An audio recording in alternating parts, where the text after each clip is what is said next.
Under the eternal gaze of Ra, when the sun poured its molten gold over the lands of Kemet, there existed a rhythm that breathed through every grain of sand. It was the pulse of life itself, the slow, steady heartbeat of the Nile, the whisper of palm leaves swaying in the desert wind, the distant hum of hymns carried from temple to temple. In that luminous world, where the scent of lotus petals mingled with burning incense, the divine and the mortal coexisted in a delicate dance of reverence and desire. Bastet's name drifted through that golden air like a sigh, half prayer, half promise. To speak it was to summon warmth, the tender murmur of affection, yet beneath it lingered the silent warning of sharpened claws. For Bastet was not merely the goddess of joy and grace, she was the guardian of balance, of the thin line between pleasure and peril. Her temples stood not only as sanctuaries of song and celebration, but also as fortresses against shadow and malice. She was the protector and the temptation, the lullaby and the growl in the dark. The people of Egypt saw her face in the soft glow of the moon that kissed the river and in the fierce brilliance of the noon sun. They worshipped her with laughter and wine, with music played on sistrums and fingers brushed gently over bronze strings. Women adorned themselves with her amulets for fertility and love. Men invoked her protection before the hunt or battle. To every heart, Bastet offered something, to the lonely, warmth, to the fearful, courage, to the devoted, an unspoken promise of closeness to the divine feminine that ruled both hearth and horizon. In the sacred city of Bubastis, where her greatest temple rose from the earth like a shimmering mirage, her presence was palpable. The air there trembled with devotion.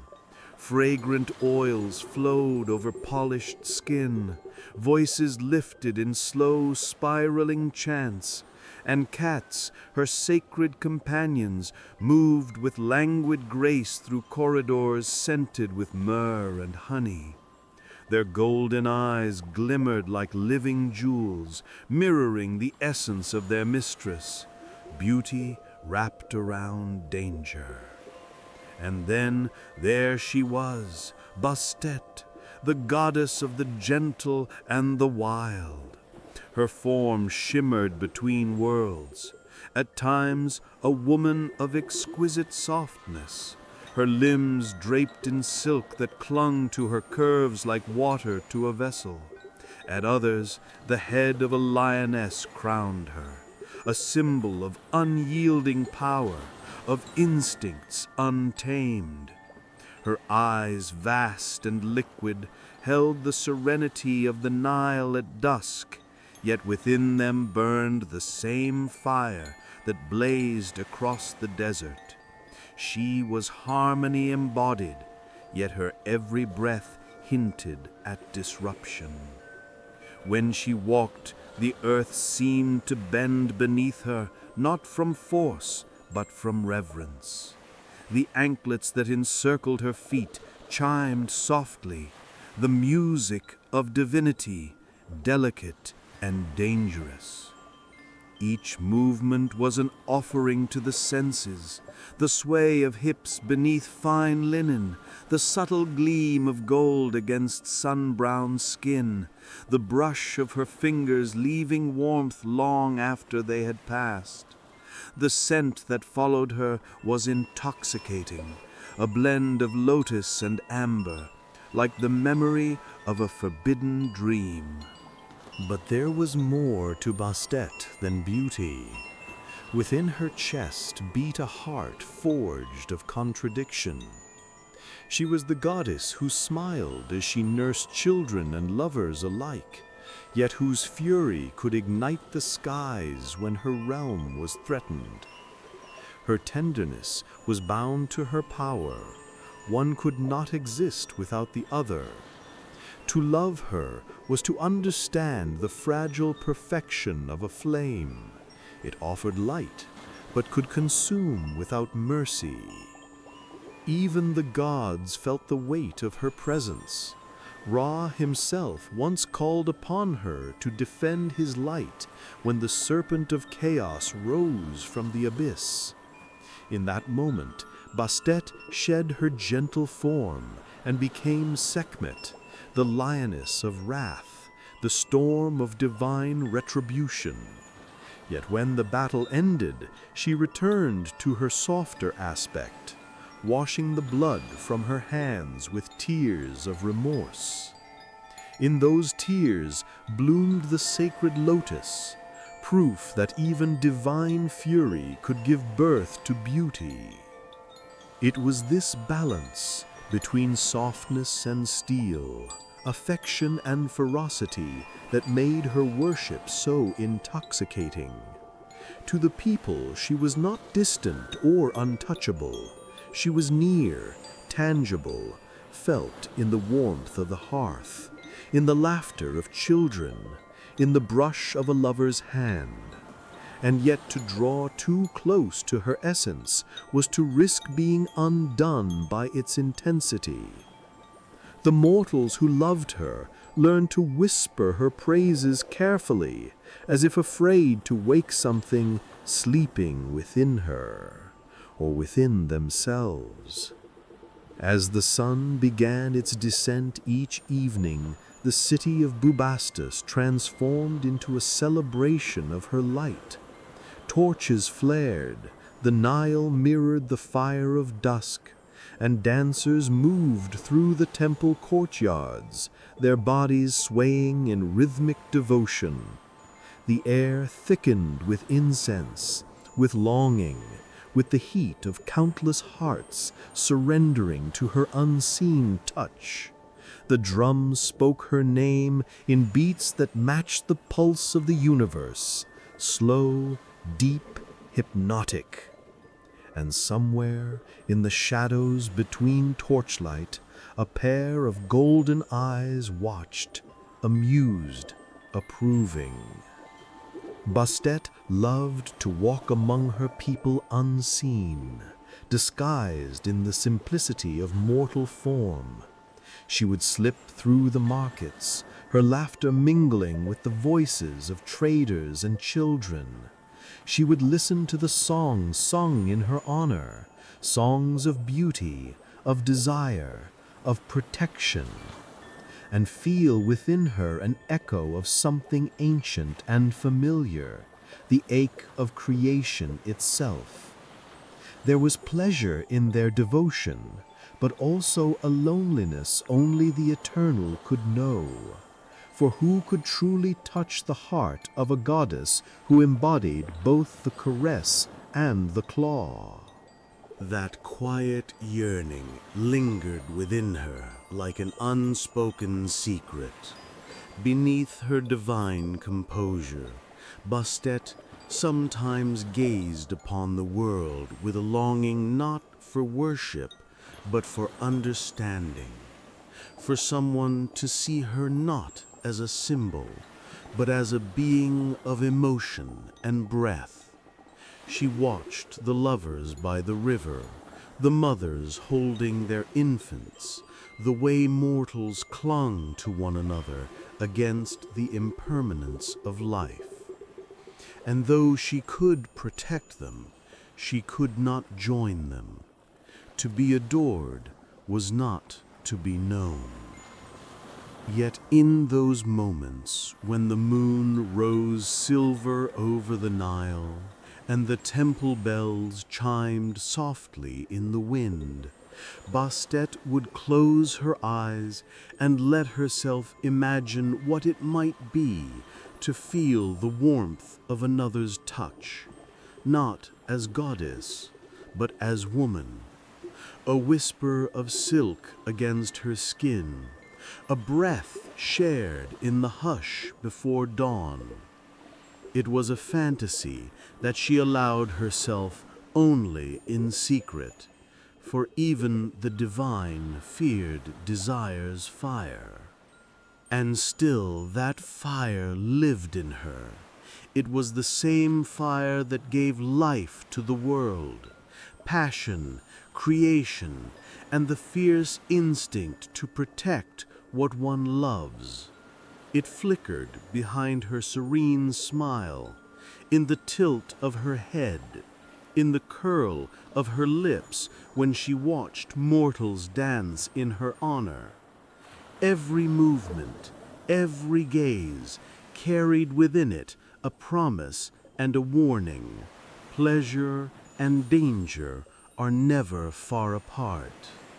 So the myth of Bastet began, not as a tale of conquest or vengeance, but a song of emotion and instinct, a song that trembled on the edge of tenderness and desire. Those who spoke her name felt the warmth of her affection, yet somewhere deep within they also felt the quickening of fear, a reminder that love, in its purest form, is both a sanctuary and a risk. Under the vast, star-lit sky of Egypt, her legend took root in the hearts of mortals. The goddess with the eyes of the sun and the heart of the moon. The feline of divine grace whose laughter soothed and whose silence unsettled. Bastet, the one who could cradle you in her arms or strike with the precision of destiny itself. And so, even before she spoke a single word, the world already felt her. The scent of her lingered in the night breeze, the shimmer of her essence in every flicker of flame. In every whisper of silk, every purr of a temple cat, there was Bastet, the goddess of warmth and wildness, of desire restrained and beauty unbound. She was serenity, yet within her silence pulsed the promise of something deeper, something waiting, a hunger divine and eternal, stirring softly beneath the golden calm of her smile. In the hush before sunrise, when the desert still breathed cool air and the world hovered between shadow and gold, Bastet stood at the threshold of her temple, her gaze turned toward the distant horizon. The light had not yet touched the Nile, yet she could already feel it stirring, that familiar warmth that would soon kiss her skin, awaken the drums, and summon devotion from every corner of Kemet. But even as the day prepared to adore her, she felt a strange weight within, a quiet pulse of yearning that no hymn could silence. Her temples were full of laughter, her name sung with joy, her image carved in gold and alabaster. Yet all the worship in the world could not fill the hollow space where something human, fragile, and forbidden had begun to bloom. She was the goddess of pleasure and protection, but what of her own desires? What of the tenderness she bestowed upon mortals so freely, yet never truly received? There was a sweetness in the touch of their songs, but no warmth in them for her alone. She lifted a hand and let a ray of dawn spill through her fingers. Light trembled against her skin like a lover too shy to stay. "You love them all," she whispered to the sun, her voice a melody of silk and smoke. "But tell me, who loves the one who guards the warmth?" From behind her came the sound of soft footsteps. "You speak as though you were mortal, Lady of Bubastis."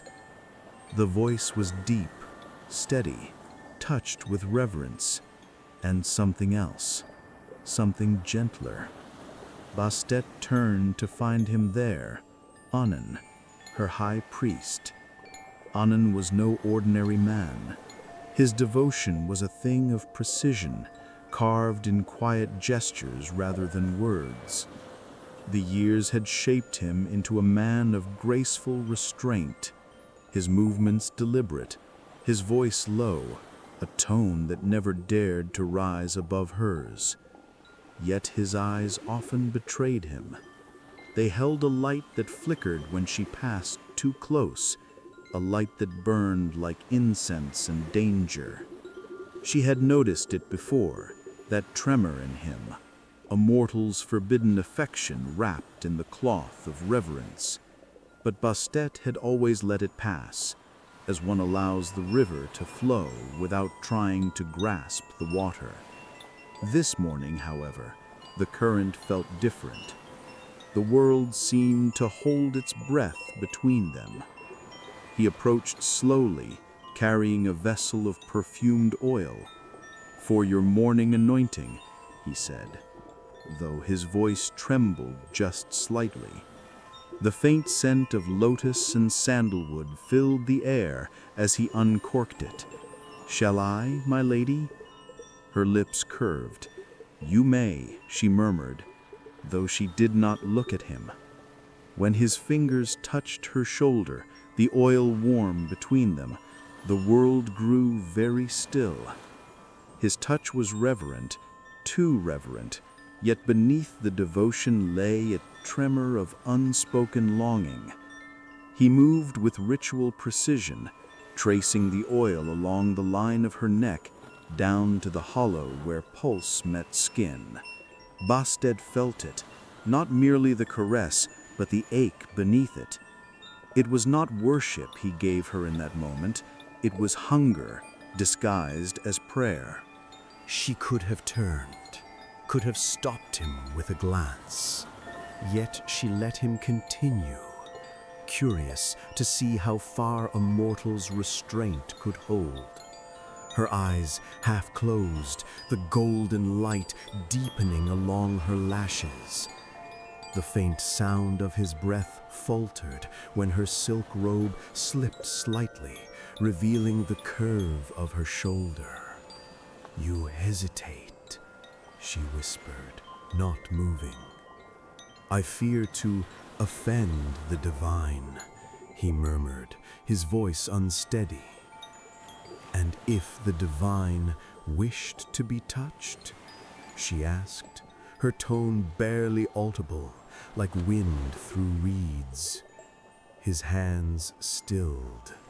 The silence between them thickened, rich as honey, dangerous as flame. For a heartbeat, the temple ceased to exist. There was only the rhythm of their breaths, the faint scent of lotus, and the wild, reckless truth that both knew, but neither could name. Then, as if awoken from a dream, Anan stepped back, bowing low. "Forgive me, lady, my hands are unworthy." Bastet turned to face him fully now, and yet they tremble, as though they have already touched the divine. She said softly. Her words were not reproach, but revelation, a mirror held to his heart. He did not answer, but his eyes lingered on hers for one forbidden instant before lowering again. When he left, the scent of him, of oil and warmth and unspent desire, remained. Bastet exhaled slowly, the air leaving her like a sigh. She could still feel the trace of his touch, as though the oil carried a secret heat. It was nothing, she told herself, a fleeting mortal moment. And yet, something in her chest stirred, restless, alive. That night, beneath the pale moonlight, Bastet sought solitude beyond the city's edge. The sands stretched before her like a sea of silver, and the wind whispered secrets older than the gods. She walked barefoot, her linen gown brushing the dunes, her anklets singing softly with each step. From the shadows emerged another presence, one she knew not by sight, but by instinct. Sekhmet, her sister in divinity, her mirror and her shadow. The lioness goddess, fierce and radiant, approached with a smile that was half challenge, half affection. "You walk alone again, sister," Sekhmet said, her voice low and golden, like sunlight striking metal. "Have the songs of mortals grown dull?" Bastet glanced at her, eyes gleaming in the moonlight. "Their songs never tire me, but sometimes their devotion feels too distant." Sekhmet tilted her head, amused. "Ah, you crave something beyond their prayers. How curious for one adored by all." Bastet's gaze softened. "Perhaps I crave to be seen, not as goddess, but as woman." The desert wind rose, swirling their hair, carrying the faint roar of faraway lions. Sekhmet studied her sister, her expression shifting from teasing to thoughtful. "Be careful, Bastet. The line between divine affection and mortal desire is thin. You could lose yourself in it, or find what I have long been missing," Bastet replied. Sekhmet stepped closer, close enough that the air between them shimmered.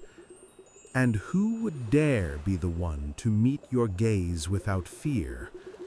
Bastet smiled faintly, her thoughts drifting to Anen, the way his hands had trembled, the quiet courage behind his reverence.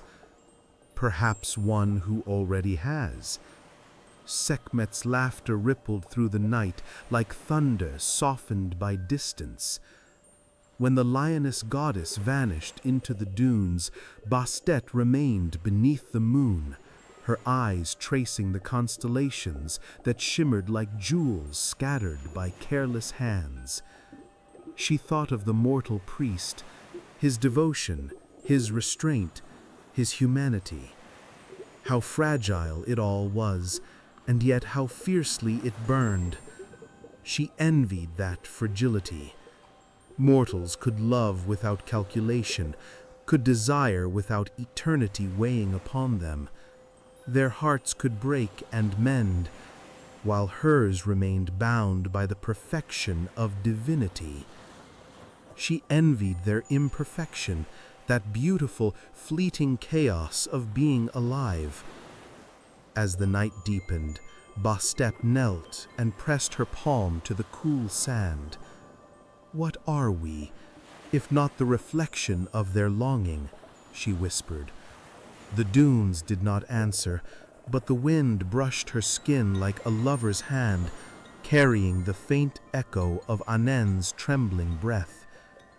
In that touchless caress, she felt something awaken, not the goddess, but the woman hidden beneath her divinity. A warmth that had nothing to do with the sun began to rise within her. It was dangerous, and it was real.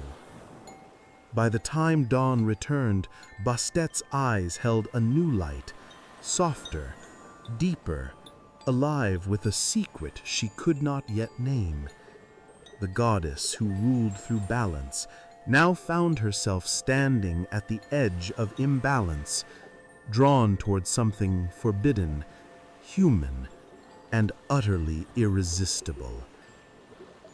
And somewhere within the heart of the temple, As the first morning hymn began to echo once more, a mortal man lifted his gaze toward the altar and felt the unseen gaze of his goddess return. The sun rose that morning with a brilliance almost too heavy to bear, flooding the temple of Bastet in waves of molten gold. Columns shimmered as though alive, and incense curled through the air like slow-moving smoke. Beneath the sanctity of ritual, an invisible tension coiled, soft, silent, and dangerous. It moved between Bastet and her high priest like a secret rhythm that neither dared to name.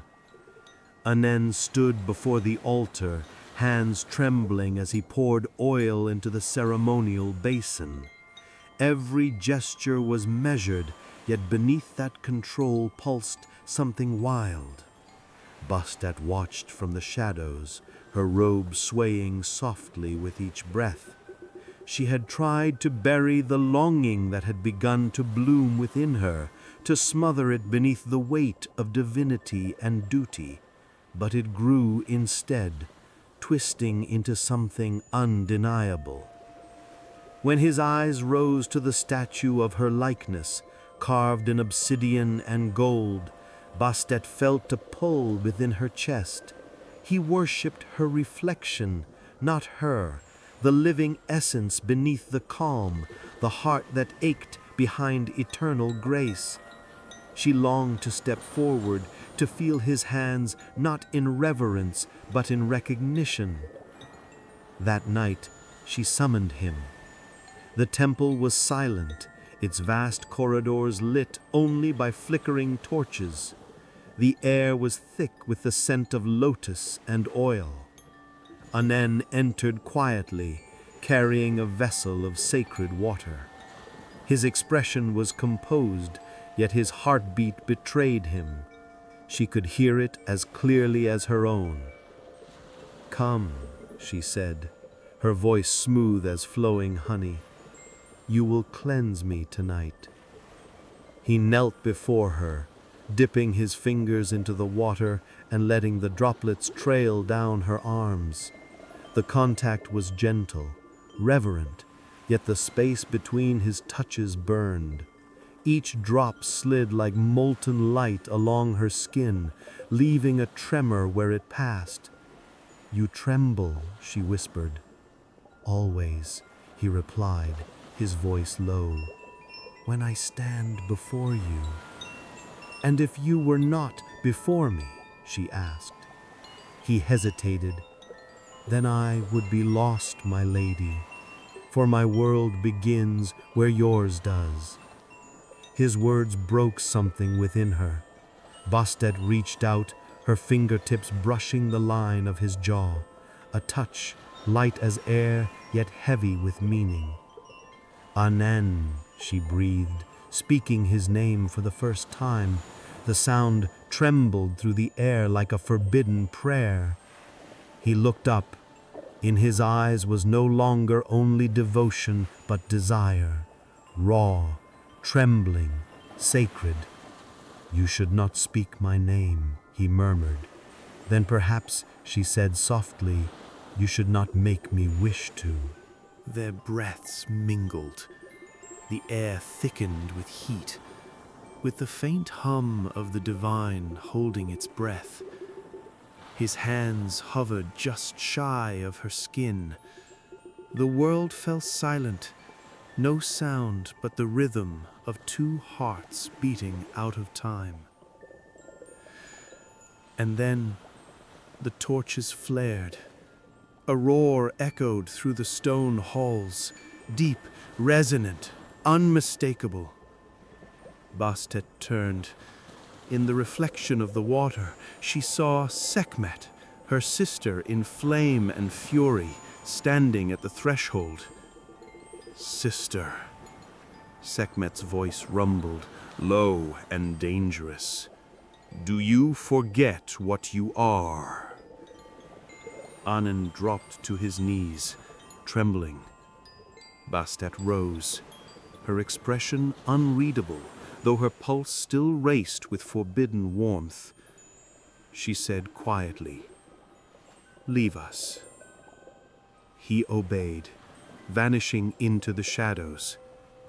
Sekhmet stepped closer, the air shimmering around her with heat. "The gods may walk among mortals, but they do not love them." Bastet met her gaze, her voice trembling with defiance. "And yet we are made to feel love. Why should we deny what we are given?" "Because desire is a chain. It binds, it blinds. You are meant to soothe what I destroy, not destroy yourself in kind."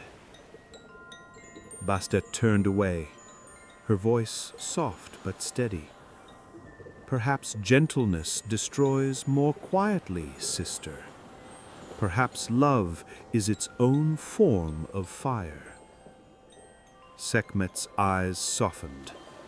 Fire always burns, no matter how soft the flame.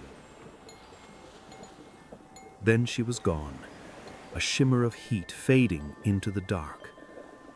Bastet knelt beside the basin, staring into the water.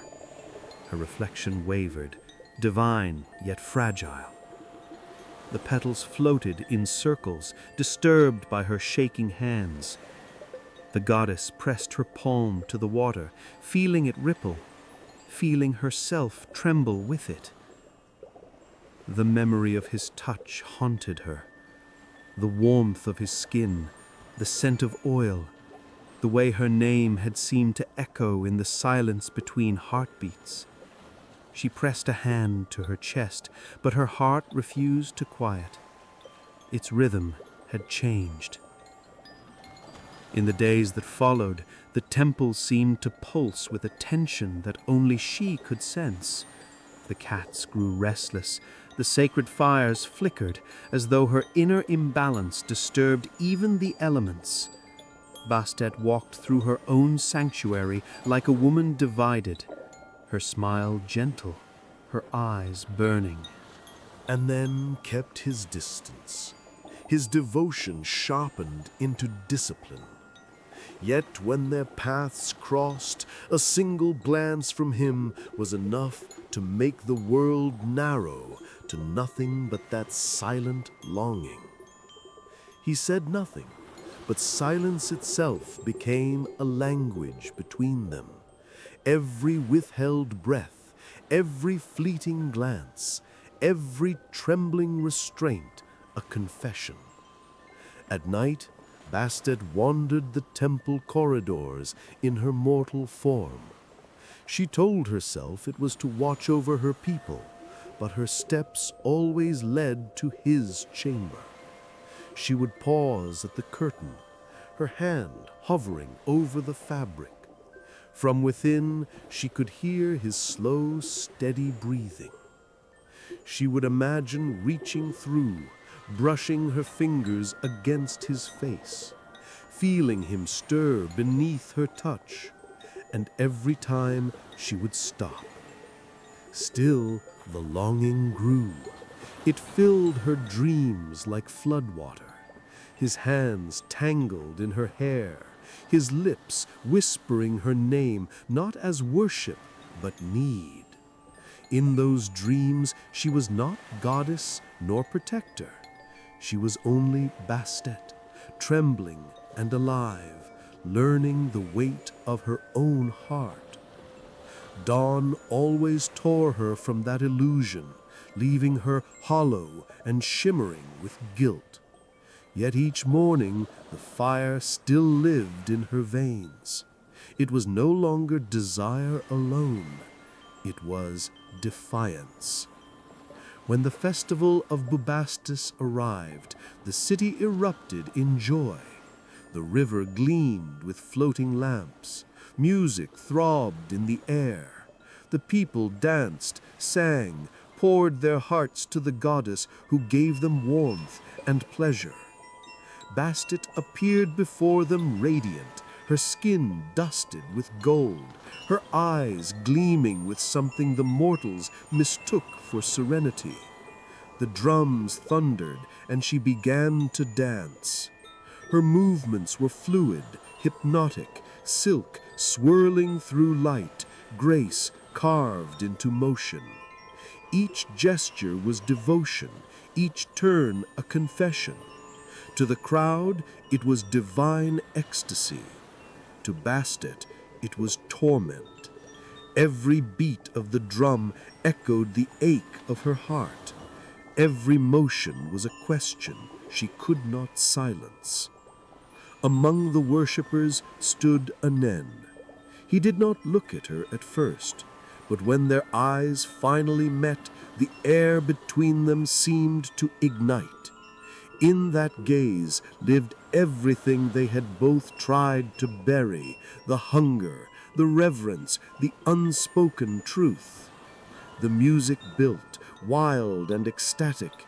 Bastet's silks clung to her body, her breath quickened, her pulse thrummed like a living drum. Each movement carried her closer to surrender. The people cheered, blind to the storm behind her eyes. When the final drum beat struck, she froze mid-motion, breathless, glowing, trembling. In that stillness, she knew. She could no longer pretend that divinity made her untouchable. Love, forbidden, perilous, irresistible, had already claimed her. And though she stood draped in gold and glory, Bastet felt the truth burning quietly within her, that even light yearns for shadow, and even gods are not immune to the fire they create. Under the indigo veil of night, the temple lay hushed, a heart between breaths. The celebration had ended hours ago, yet the echo of drums still lingered in the air, like the fading pulse of a lover's embrace. The river outside whispered against the stone banks, carrying the scent of lotus and wine. Within her chambers, Bastet stood before the open window, the moonlight spilling across her skin like a caress.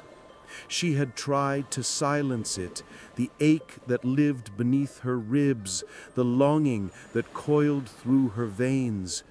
Yet the more she denied it, the more it rose, vast and untamable. The moon shimmered on her bare shoulders, outlining her in silver fire. Her reflection in the bronze mirror seemed to waver, half goddess, half woman, both radiant and trembling. She closed her eyes and whispered his name, Anen. The sound of it rippled through the silence, soft as breath, dangerous as prayer. As if drawn by that single word, he appeared at the doorway, shadow against shadow, hesitant and reverent all at once. "My lady," he murmured. Her gaze found him, and for the first time she did not look away.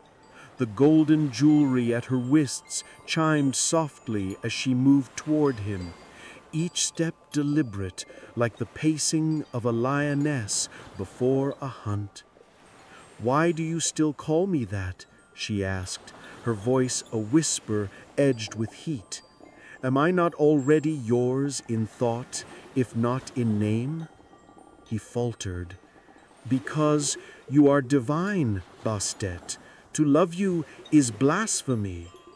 "Then let the heavens tremble," she said, her tone both fierce and tender, "for I am tired of prayers that cage my heart."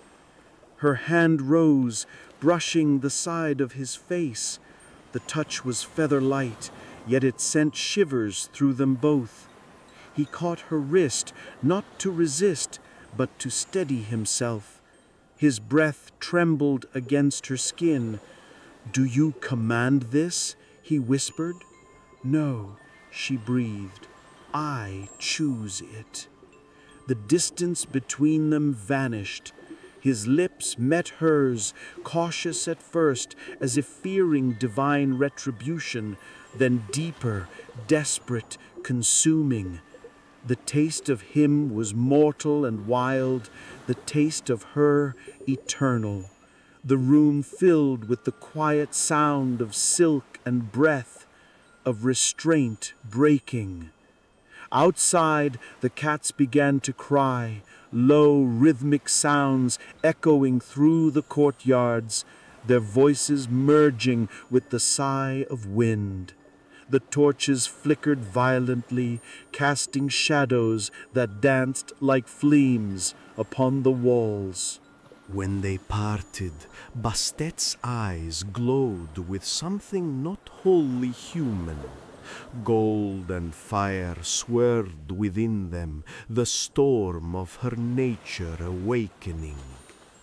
"Anen," she whispered, her voice deepening, layered with power. "Do you know what you touch?" "Yes," he said, his voice unshaken now. "And still I will not stop." Her laughter was low and wild, the air thickened, humming with the pulse of the divine.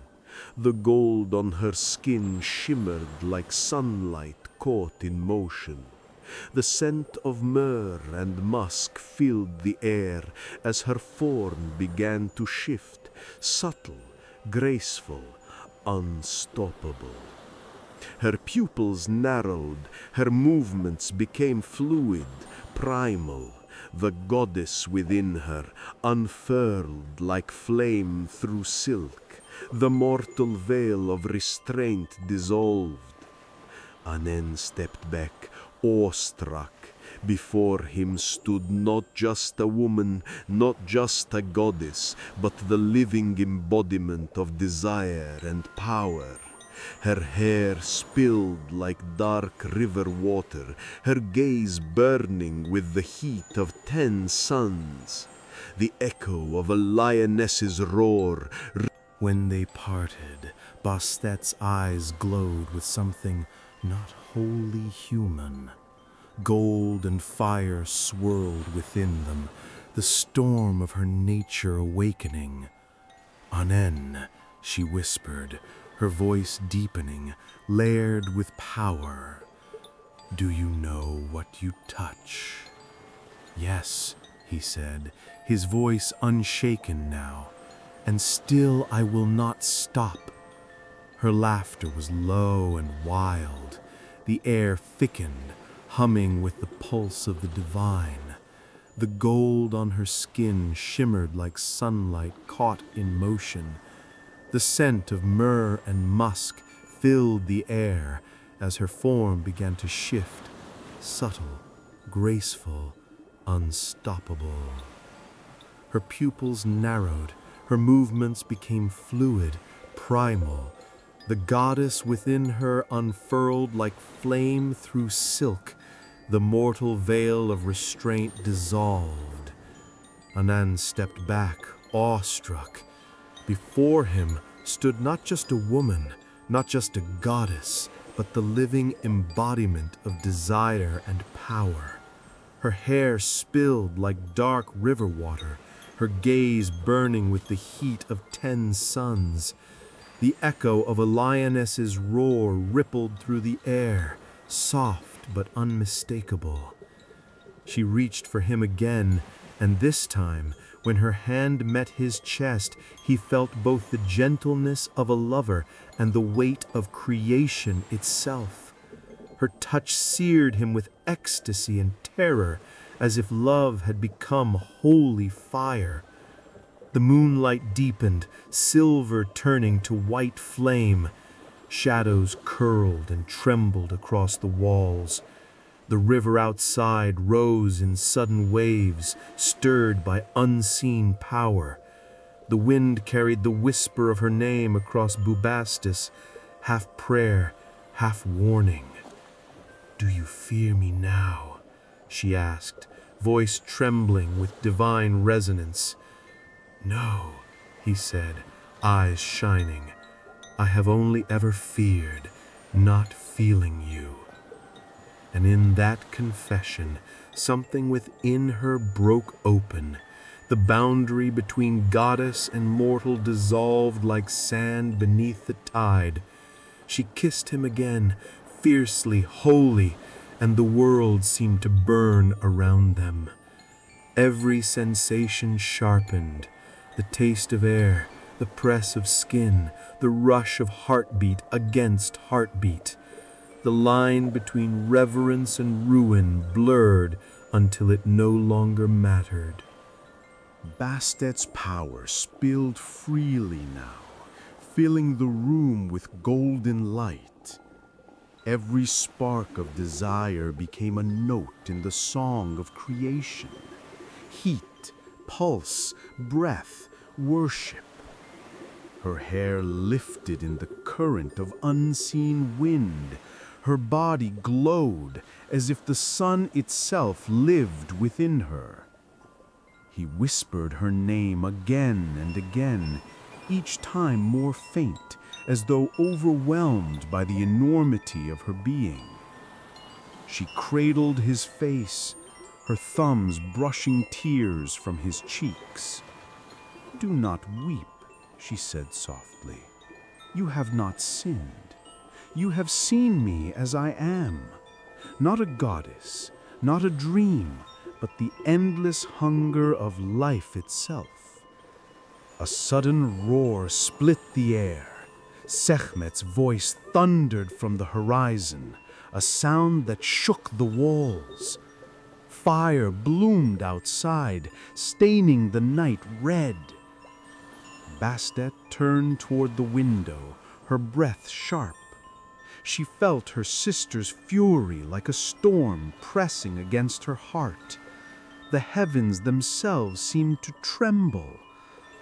Bastet's power spilled freely now, filling the room with golden light. Every spark of desire became a note in the song of creation. Heat, pulse, breath, worship. Her hair lifted in the current of unseen wind. Her body glowed as if the sun itself lived within her. He whispered her name again and again, each time more faint, as though overwhelmed by the enormity of her being. She cradled his face, her thumbs brushing tears from his cheeks. "Do not weep," she said softly. "You have not sinned. You have seen me as I am, not a goddess, not a dream, but the endless hunger of life itself." A sudden roar split the air. Sekhmet's voice thundered from the horizon, a sound that shook the walls. Fire bloomed outside, staining the night red. Bastet turned toward the window, her breath sharp. She felt her sister's fury like a storm pressing against her heart. The heavens themselves seemed to tremble. Anand stepped behind her, his hand on her shoulder. "She comes for you," he said. "She comes for what I have done, but I am no longer afraid." The firelight flared through the window, kissing her skin in gold and crimson. Bastet's expression softened, not with regret, but with something fierce and calm. "If love is defiance, then let me burn for it." She stepped into the center of the chamber, eyes closed, and let the power within her rise. Her aura ignited, a golden blaze spiraling upward. The cats outside cried in unison, their voices forming a harmony that seemed both lament and praise. Anand fell to his knees, shielding his eyes. The room became light, pure, shimmering, alive. Bastet's voice rose above the roar, filled with both grief and ecstasy. I am not only peace. I am not only tenderness. I am the fire beneath the moon, the heart that dares to beat against eternity. Her cry echoed through the night. The flames dimmed, and the silence that followed was sacred. When Anand looked up, she stood bathed in moonlight. Her divine form softened once more, neither lioness nor woman, but something eternal and serene. He reached for her hand. Will I see you again? Her smile was gentle, luminous. She said, you will feel me, in warmth, in laughter, in the purr of every creature that remembers love, for that is what I am. The wind carried her scent, jasmine, sun and rain, and then she was gone, leaving only stillness and the lingering echo of her heartbeat in the night. And as the moonlight faded from the temple walls, Anand bowed his head, knowing he had touched both the divine and the impossible, and that nothing in this world would ever feel as alive again. Dawn broke softly over Bubastis. The horizon glowed with the faint blush of morning, and the river moved in slow, shimmering silence, as though afraid to disturb what the night had left behind. The city that had danced in feverish celebration now slept, its streets washed clean by dew and quiet. Only the temple remained awake, vast, still, and changed. Within its walls the air was thick with a sacred hush. The torches had burned down to faint embers, their smoke rising like sighs. In the center of the chamber, where the fire of the divine had once raged, lay only traces of light, pale and fading. The scent of jasmine lingered, sweet, mournful, unforgettable. Anen knelt beside the altar, his hands resting on the stone where Bastet had stood. The warmth was gone, yet he could still feel her presence vibrating faintly through the air, as if her essence clung to every shadow. His body ached, but not from exhaustion. It was the ache of absence, the hollow left when something infinite withdraws from mortal reach. He closed his eyes. Behind his lids, she still shimmered, her eyes like molten gold, her voice a blend of silk and thunder. The memory pulsed within him, vivid and unbearable. He wanted to call her name again, to beg the air to answer, but he knew that the silence was now her final gift. Outside, the first light touched the temple cats. They stirred, stretching languidly, blinking at the new day. Yet something in their movements had changed. They no longer prowled restlessly. Instead, they glided with quiet grace, as if aware of a secret peace. One of them, a golden-furred lioness cub, approached Anen, brushing against his hand. Her eyes met his, clear and calm, and for a fleeting instant he saw Bastet looking back at him. He bowed his head. "You kept your promise," he whispered. The wind moved through the temple, stirring the curtains, carrying with it the faintest echo of laughter, soft, playful, unmistakable. The sound brushed his ear like the purr of a hidden presence. Then it was gone. High above, The sun rose, gilding the statues and casting the city in gentle radiance. Yet something in its light was softer now, touched with warmth that went beyond heat, as if Bastet's love had tempered it. For the first time in memory, Bubastis woke not to fervor, but to serenity. The people moved quietly, smiling without knowing why. The cats curled along the thresholds, their eyes half closed in contentment. Even the air felt different, less demanding, more alive. But in the heart of the temple, Anand remained. He could not bring himself to leave. Days blurred, then weeks. The priests came and went, whispering that he had been touched by the goddess herself. Some said she had consumed him with her fire. Others believed she had blessed him with her spirit. Only Anand knew the truth, that she had given him the unbearable gift of remembrance.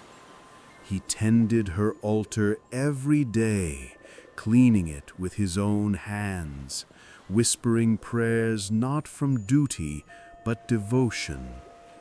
He no longer prayed for her return. He prayed only that her essence remain. In the purr of the cats, in the shimmer of sunlight over stone, in the laughter of the people she once protected.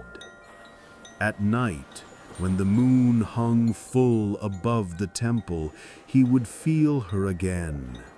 Sometimes it was a warmth brushing against his skin, sometimes a whisper in the dark, and sometimes when the wind carried the scent of lotus, he could swear he heard her heartbeat, slow, steady, eternal. Bastet herself watched from realms unseen. She stood at the threshold between divinity and mortal memory, her gaze upon the man who had once dared to touch her. In her eyes shimmered the trace of sadness, the ache of having loved and lost, but beneath it lived a deeper calm. She had not been punished as she had feared. Sekhmet's rage had burned itself out in the night's passing, quenched by Bastet's light. The fire that had once divided them now existed in balance. Destruction and tenderness, fury and love, each made whole by the other. Bastet lifted her face to the morning breeze. It carried the scent of the Nile and the pulse of life itself. She smiled. Something within her had shifted. The hunger that once ruled her heart had softened into wisdom.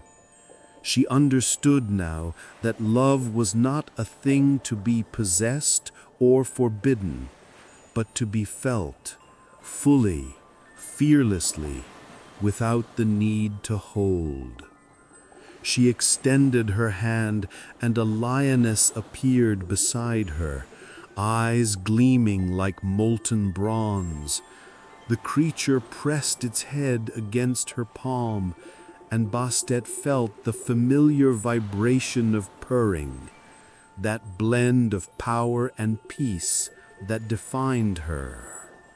She murmured, "This is what I am, the warmth after fury, the heartbeat after silence." From her palm, light spread outward, a quiet radiance that washed over the land. The fires in the temple rekindled of their own accord, burning not with violent flame, but with golden calm. The cats throughout Bubastis stirred and purred, sensing their goddess near. Amen lifted his gaze to the altar. The torches had flared again, though no hand had touched them. Light spilled across the floor, curling like smoke around his knees. For the first time in weeks, he smiled, not in sorrow, but in understanding. "Thank you," he whispered, "for letting me see you, for letting me feel." His voice echoed softly, and the light seemed to pulse in answer. The city outside began to stir in rhythm with the new day. Children's laughter floated through the streets. Merchants opened their stalls. Life resumed, simple and sacred. The goddess of pleasure and protection had not abandoned her people. She had merely changed form, becoming the very warmth that lived in their days. As the sun climbed higher, Amen stood and stepped into the courtyard. The river glittered in the distance. The temple bells began to ring, low, resonant, harmonious. The air itself seemed to hum with contentment. He looked up toward the sky. For a heartbeat, the clouds formed a shape, a graceful curve, a suggestion of feline form, and then drifted apart. He laughed quietly, shaking his head. "Still watching, still teasing," he murmured. A single feather of golden light fell before him, dissolving before it touched the ground. Bastet's voice, soft as a sigh, moved through his thoughts. "Love and protect as I once did. And when you smile, remember, you are never alone." He pressed a hand to his chest. The warmth that filled him was both grief and joy, both loss and abundance. He understood then that she had not left him. She had only become everything: the breath in the air, the warmth of the sun, the quiet strength that lingered after passion. And above, from the unseen heavens, Bastet watched, serene and eternal. Her gaze rested on the mortal who had dared to awaken her heart, and her lips curved into a smile both divine and human. Night would come again, fires would burn, hearts would yearn, prayers would rise, but nothing would ever be the same. The goddess had changed, and with her the world had shifted too. In the silence after the storm, beauty remained, softer, wiser, eternal.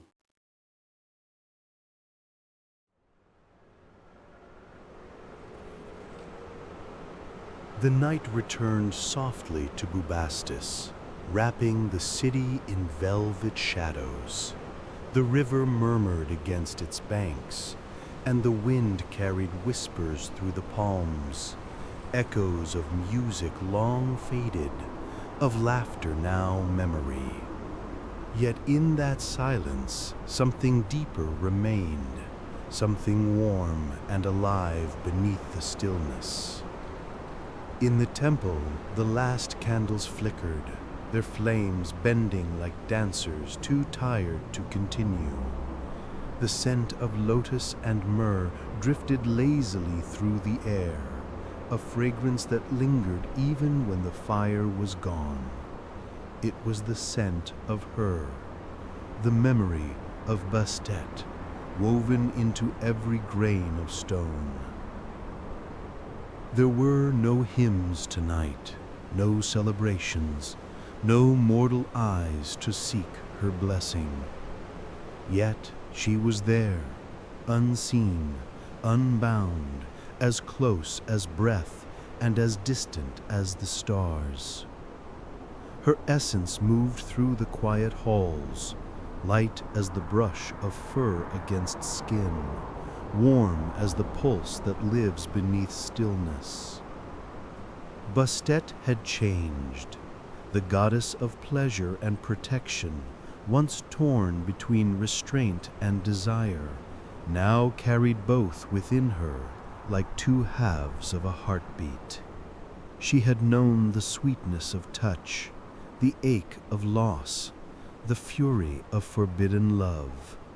And in that storm of feeling she had found truth, not in perfection, but in the acceptance of her duality. She was divine, yes, but her divinity no longer meant separation. It was connection, the same force that purred within a resting cat, that shimmered on the surface of the Nile, that lived in every mortal heart that dared to love despite the pain. She had become the echo between joy and sorrow, the moment when warmth lingers just after the flame has died. Above the temple, the moon glowed faintly, casting silver over the rooftops. Bastet's form appeared upon its light, faint and luminous, neither lioness nor woman, but something eternal, fluid, infinite. Her gaze softened as she looked down upon the sleeping city. Every flicker of lamplight, every rustle of breath in the night was a prayer she understood. Love is not obedience, she thought, her voice rippling through the air like music no ear could hear.